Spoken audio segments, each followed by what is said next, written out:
नमस्कार दोस्तों, स्वागत है आपका टीसी टेलर चैनल में। दोस्तों, इस वीडियो में हम आपको बताएंगे जैसे कि हम लोग जब काम करते हैं तो 8 से 10 घंटे जो है अब इस पर बैठे रहते हैं स्टूल पे। अब एक दिन का काम तो है नहीं है, ये तो डेली का काम है। दोस्तों, इस वीडियो में हम आपको स्टूल की एक खासियत बताएंगे। जैसे कि आप बैठते हैं डेली, तो आपको कितना बड़ा स्टूल लेना चाहिए, मतलब क्या ये इसको लंबा लेना चाहिए या फिर छोटा हो या फिर मीडियम हो, कैसा हो, वो मैं आपको इस वीडियो में क्लियर करूंगा। जैसे कि किसी की लंबाई ज़्यादा है तो उसको स्टूल जो है वो नीचे स्टूल पे बैठना चाहिए या फिर नॉर्मल स्टूल पे या फिर ऊंचे स्टूल पे बैठना चाहिए। या फिर किसी की लंबाई कम हो तो उसको कौन से स्टूल पे बैठना चाहिए, नीचे बैठना चाहिए या फिर ऊंचे स्टूल पे बैठना चाहिए। क्योंकि उससे होता क्या है, उससे बहुत ज़्यादा असर पड़ता है। क्या असर पड़ता है? जैसे कि अगर आप बैठे हैं और आपका मान लीजिए स्टूल ऊंचा है तो उससे असर बहुत पड़ता है। असर कहाँ पड़ता है? ये रीढ़ की हड्डी जो होती है इस पर असर पड़ता है। ये हमारी जो है पीठ ऐसे झुक जाती है। तो जब आप कंटिन्यू हमेशा काम करते रहेंगे तो धीरे धीरे ये चीज़ जो बैक साइड है ये हमारी ऐसे करके ये झुक जाती है, ऐसे करके ये चीज़। तो ये एक बहुत बड़ी प्रॉब्लम होती है और ये बाद में धीरे धीरे ये ऐसे ही रहती है और बाद में ये चीज़ दर्द भी होती है। तो ऐसे में मैं आपको बताऊंगा कि जैसे कि आपको किस टाइप से स्टूल लेना चाहिए। तो देखिए, मैं आपको इस स्टूल को जिस पर हम बैठे हैं इस पर नाप के दिखाऊंगा, क्योंकि ये स्टूल मेरे लिए परफेक्ट है और कितने इंच का है ये भी मैं आपको बताऊंगा। लेकिन उससे पहले मैं आपको कुछ जानकारी दे देता हूं। जैसे कि अगर किसी की लंबाई ज़्यादा है, जैसे कि हमारी 5 फुट 5 इंच है, तो ये मेरे लिए ठीक है। मैं आपको अभी नाप के दिखाऊंगा। तो जैसे कि इसको नापते हैं तो देखिए, इसकी जो लंबाई है वो ये 21 इंच का है और हमारी जो लंबाई है वो है 5 फुट 5 इंच है। तो यानी कि मेरे लिए ये सही है। अब देखिए, किसी की लंबाई इससे ज़्यादा है, इससे ज़्यादा है, मान लीजिए थोड़ा सा और ज़्यादा लंबा है, तो उसको स्टूल नीचा रखना पड़ेगा। उससे इससे थोड़ा सा नीचा होएगा। क्यों होएगा? क्योंकि ये जो मशीन है इसकी लंबाई जो है ये सेम होती है मशीनें। चाहे आप अम्ब्रेला पे बैठे हैं चाहे किसी पर बैठे हैं, मतलब वो सेम होती हैं, इससे ज़्यादा नहीं होती हैं ना कम होती हैं।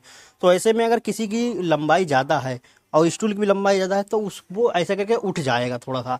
तो उठ जाएगा तो फिर ये चीज़ जो है ये नीचे चली जाती है, ये चीज़ मतलब। तो ऐसे में क्या होता है, फिर उसको झुकना पड़ेगा नीचे के लिए। तो वो पीठ जो है वो झुक जाती है।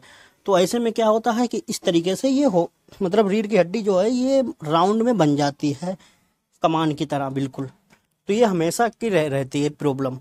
तो ये प्रॉब्लम बहुत ही बेकार होती है। तो ऐसे में क्या होता है कि जो जिसकी लंबाई ज़्यादा हो उसको नीचे स्टूल पे बैठना चाहिए। तो देखिए, स्टूल की लंबाई जब कम होगी तो ये रीढ़ के हड तो ये जो है ऐसे करके हमको झुकना नहीं पड़ेगा। ये बिल्कुल सीधा रहेगा ये हिस्सा, और ये थोड़ा सा नीचे रहेगा। तो फिर हमको झुकने की ज़रूरत नहीं पड़ेगी तो किसी को भी। तो इससे क्या है, ये चीज़ जो है ये पीठ हमारी बिल्कुल सीधी रहेगी और जो है दर्द भी नहीं होगी और कोई भी प्रॉब्लम फिर नहीं आएगी। ये चीज़ हिस्सा हमारा बिल्कुल सीधा रहेगा। तो ये आपने देखा होगा, बहुत से लोग जो काम करते हैं उनकी पीठ जो है सिलाई का काम करते हैं तो ज़्यादा जैसे कि कंटिन्यू बैठे रहते हैं तो उनकी पीठ हल्की सी झुक जाती है। तो ये स्टूल की वजह से ही प्रॉब्लम होती है। तो उनको स्टूल पे नीचे स्टूल पे थोड़ा सा बैठना चाहिए। अब किसी की लंबाई कम है, मान लीजिए किसी की लंबाई कम है तो उसको ऊंचे स्टूल पर बैठना चाहिए। क्योंकि अगर वो नीचे स्टूल पर बैठेगा तो ऐसे में क्या है कि वो बिल्कुल ही इस तरीके से हो जाएगा, बिल्कुल नीचे को होगा तो बिल्कुल सीधा, लेकिन वो नीचे होगा तो उसको काम करते नहीं बनेगा। तो वो थोड़ा सा ऊंचे स्टूल बैठेगा तो लेकिन उसको झुकना नहीं पड़ेगा इस तरीके से, क्योंकि लंबाई ऑलरेडी उसकी कम है। तो ये चीज़ जो है ये रीढ़ की हड्डी ये झुकेगी नहीं इस तरीके से, ये सीधा काम करेगा। तो ये एक लॉजिक होता है, मतलब आप अगर करते हैं तो इन चीज़ों का ध्यान रखना पड़ता है।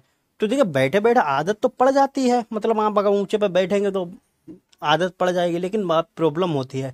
अब आप ऐसा करके जब आप बार बार झुकेंगे, मतलब झुक के काम करते रहेंगे तो ये चीज़ बहुत दर्द होती है। जब आप ऐसा करेंगे तो बहुत ज़्यादा दर्द होगी। तो ये जल्दी प्रॉब्लम होती है, आप ठीक से फिर बैठ के काम नहीं कर पाएंगे पूरे दिन चपक के। तो ये एक प्रॉब्लम होती है जो हमने आपको बता दी। तो उम्मीद करता हूँ दोस्तों ये वीडियो आपको अच्छा लगा होगा। वीडियो अच्छा लगा वीडियो को लाइक करें, शेयर करें और चैनल पर पहली बार आए तो सब्सक्राइब कर बेल आइकन ऑल पे क्लिक कर लें। मिलते हैं नए वीडियो के साथ, तब तक के लिए नमस्कार।